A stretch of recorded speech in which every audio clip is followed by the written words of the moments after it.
네, 이 집인가 봐요. 네, 오늘 방문할 집인가 봅니다.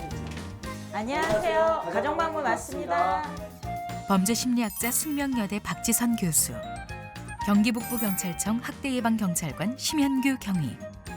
안 보이시나요? 아이들의 행동에 줌인 해주세요. 아동학대 없는 세상을 향해 두 사람의 가정방문이 시작된다. 여기 두 아이가 있습니다.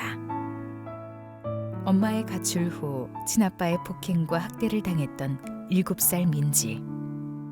그리고 친모와 친모의 동거남으로부터 무자비한 폭행에 시달렸던 3살 가영이.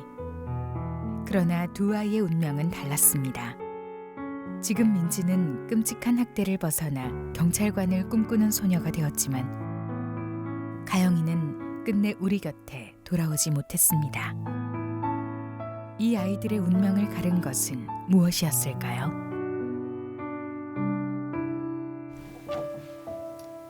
아, 여기가 아이들 방인가 봐요.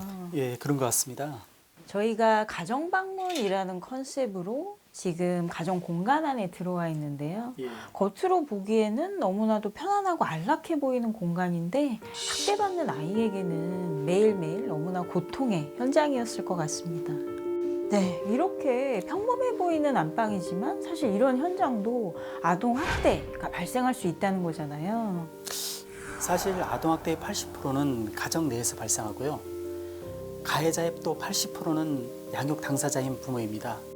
우리가 이렇게 문을 열고 관심의 손길을 내밀어 주기 전까지 아동은 철저히 고립되어 얼마나 힘들었을지 상상할 수 없겠습니다.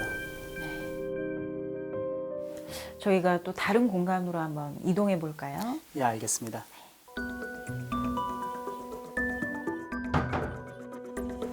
닫힌 문 안에서 벌어지는 가정 내 아동 학대. 작년에만 42명의 아이들이 희생되었습니다. 최근 전 국민을 공분케 하는 아동학대 사건이 끊임없이 발생하고 있잖아요.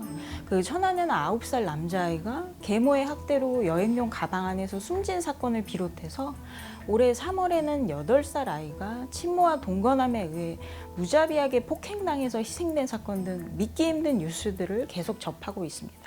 도대체 아동학대 실태가 어느 정도인가요? 예, 작년 한 해에만도 3만 45건의 아동학대가 발생했습니다. 하루 80명이 넘는 아동이 아동학대를 당하고 있는 것인데요. 아동학대로 인한 사망자는 작년 한 해에만도 42명에 달하였습니다. 매달 4명 가까운 아이들이 채꽃을 피우지도 못한 채 죽어가고 있는 것이죠. 네. 끊임없이 반복되는 아동학대 사건. 그 이면에 숨은 키워드. 훈육을 위한 체벌이었다.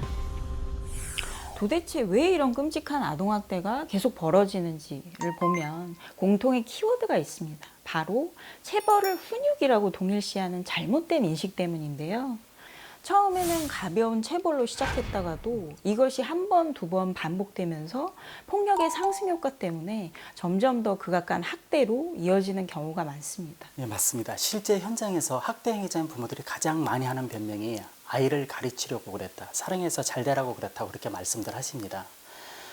그렇다고 해서 그런 것이 학대가 아닌 것은 아니지 않습니까? 그렇게 잔혹한 행위가 어떻게 훈육이 될 수 있겠나 싶습니다. 훈육이라는 이름의 체벌. 징계권 폐지로 막는다. 네, 사실 우리 민법에는 징계권이라는 조항이 있습니다. 친권자는 자녀에게 필요한 징계를 할 수 있다는 것인데요. 이게 마치 체벌을 허용하는 체벌권처럼 인식된다는 지적이 있어 왔습니다. 그래서 최근 법무부는 징계권을 삭제하고요. 부모의 자녀 체벌을 법률로 금지하는 방안을 추진하고 있습니다. 상당히 의미 있는 변화라고 생각합니다. 사실 세계 59개국에서 체벌금지법을 시행 중인데요. 특히 스웨덴은 체벌금지법안 통과 후에 체벌이 5% 수준으로 감소했다고 합니다. 체벌은 더 이상 사랑의 매로 포장될 수 없고요.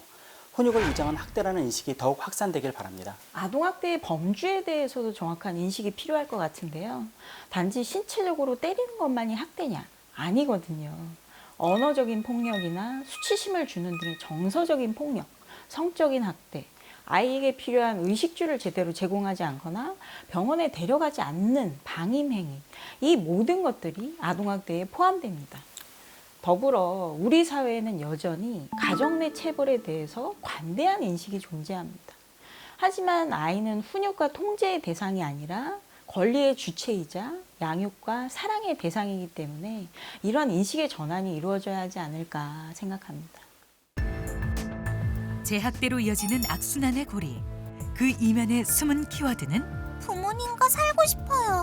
반성하고 있습니다. 아동학대 사건에서 많이 놓쳐왔던 시그널이 있는데요. 바로 학대받은 아이가 가해자인 부모와 계속 같이 살겠다 이렇게 말하는 경우가 꽤 많다는 것이죠. 그 아이에게는 부모가 가해자인 동시에 생존을 위해 가장 크게 의지할 수밖에 없는 존재입니다. 그래서 학대를 받았어도 부모와 떨어져 살겠다 이렇게 말을 하기가 쉽지 않습니다. 아이들은 가해자로부터 완전히 분리된 이후에 자신이 안전하다, 정말 안전하다는 것을 느낀 이후에야 진짜 속마음을 이야기하는 경우가 많습니다. 예, 마음 아픈 부분입니다. 그동안 아동복지법상 피해 아동을 보호할 경우 친권자가 요청하면 아동을 돌려보낼 수밖에 없는 상황이 많았습니다. 2019년도에 접수된 피해 아동들 중 82%가 원가정으로 다시 복귀했습니다. 그러다 보니 안타깝게도 재학대율이 11%에 달했습니다. 정부에서도 이런 문제들을 보완하기 위해 2019년 12월 24일부터 강화된 가정복귀 절차를 실시하고 있습니다. 지자체 아동복지심의위원회에서 아동의 최선의 이익을 고려해서 보호 종교를 심의 결정해서 재학대 발생 등을 최대한 방지하고 있습니다. 앞으로 이런 노력들을 통해 재학대율을 더욱 줄여 나가야 될 것 같습니다. 네, 재학대의 악순환 고리를 끊는 것이 정말 중요할 것 같은데요.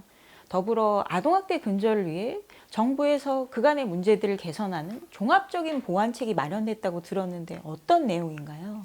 올해 10월부터 민간 중심의 아동보호 체계를 전면 개편해서 현장에서 조사나 상담을 주로 민간 아동보호 전문기관이 수행했기 때문에 조사나 학대 행위자 분리 조치를 수행하기에는 한계가 있었습니다. 이를 보완하여 2021년까지 전국 지자체에 아동학대 전담 공무원을 배치하여 조사 관원과 전문성을 강화할 예정입니다. 이번 개정을 통해 지자체가 아동보호의 컨트롤 타워 역할을 하게 되기 때문에 그간의 문제점들이 많이 보완되리라 기대합니다. 아동학대를 예방하는 첫걸음. 저 아이도 혹시 당신의 의심과 신고가 한 아이의 생사를 가를 수 있습니다. 저희가 가정 방문이라는 컨셉으로 가상의 가정 공간 안에 들어와 있는데요. 이건 사건이 벌어진 후가 아니라 미리 사전에 각 가정들을 살펴보고 피해를 조기 발견해서 아동학대를 예방하자는 의미입니다. 하지만 아동학대의 특수성 때문에 여전히 신고를 주저하는 경우도 많은 것 같습니다. 실제 한 설문조사를 보면 아동학대 의심 상황에서 신고를 꺼리는 이유가 남의 가정사에 참견하는 것 같아서 혹은 내가 오해하는 것일까 봐 이런 이유가 많다고 합니다. 이제는 보다 더 적극적으로 바뀌어야 하지 않을까 싶습니다. 예, 그렇습니다. 아동학대에 대한 국가의 개입은 신고에서 시작이 됩니다. 신고가 되어야만 발견될 수 있고 지원과 처벌이 이루어질 수 있기 때문에 신고야말로 아동학대 예방의 첫 시작입니다. 또한 법에 의해서 신고자는 신분을 보호받을 수 있기 때문에 꼭 행동해 주셨으면 좋겠습니다. 그럼 구체적으로 아동학대 신고는 어떻게 할 수 있으며 또 어떤 상황에서 신고를 해야 하는지 좀 알려주시죠. 예, 아동학대 신고 방법은 정말 간단합니다. 수화기를 들고 112에 전화하여 의심사항에 대해서 말씀하시면 되는데요. 아이지킴콜 앱을 통해서도 문자 신고가 가능하기 때문에 부담을 덜고 신고해 주시기 바랍니다. 앱에 체크리스트를 통해 아동학대 징후를 점검하고 학대에 해당하는 의심 사례를 발견할 경우 앱을 통해 바로 신고가 가능합니다. 아동학대가 의심되는 경우들로는 첫째, 뚜렷한 이유 없이 지각이나 결석이 잦은 경우, 둘째, 위생 상태가 불결하고 계절에 맞지 않는 옷을 입고 다니는 경우, 셋째, 부모를 지나치게 무서워하는 경우, 네 번째, 계속 들리는 주변의 울음소리, 비명소리, 다섯째, 다치기 어려운 부위의 상처들, 여섯째, 필요한 의료적 조치를 하지 않는 경우, 일곱째, 나이에 맞지 않는 성적 행동, 여덟째, 아동이 실수에 대한 과잉 반응을 보일 때, 편의점 근무자 신고 방법으로는 경찰청과 편의점이 협업하여 편의점 근무자들은 학대 아동으로 의심되면 포스를 통해 원터치 시스템으로 경찰에 바로 신고가 가능합니다. 우리의 미래인 아이들 한 명 한 명 모두는 인격체로서 존중받고 평등한 삶을 누릴 권리가 있습니다. 단 한 대의 매도, 체벌도 용인하지 않는 사회가 되어야 하고요. 우리 모두가 감시자이자 든든한 울타리가 되어야 할 것입니다. 예, 맞습니다. 아동학대 예방은 아이들의 입장에서 먼저 바라보는 우리의 관심과 노력이라고 생각합니다. 모두의 관심이 사라질 때에도 아동학대는 어디에선가 발생하고 있습니다. 마지막 한 아이까지 포기하지 않고 상처받은 아이들이 사회의 구성원으로 건강하고 행복하게 자랄 수 있는 사회가 되기 위해 더 많은 관심을 기울여 주시길 바랍니다. 안아줌, 안 보이시나요? 아이들에게 줌인 해주세요 라는 뜻인데요. 아동학대 없는 세상을 위해 이제 우리 모두가 함께 안아줌을 해보는 건 어떨까요?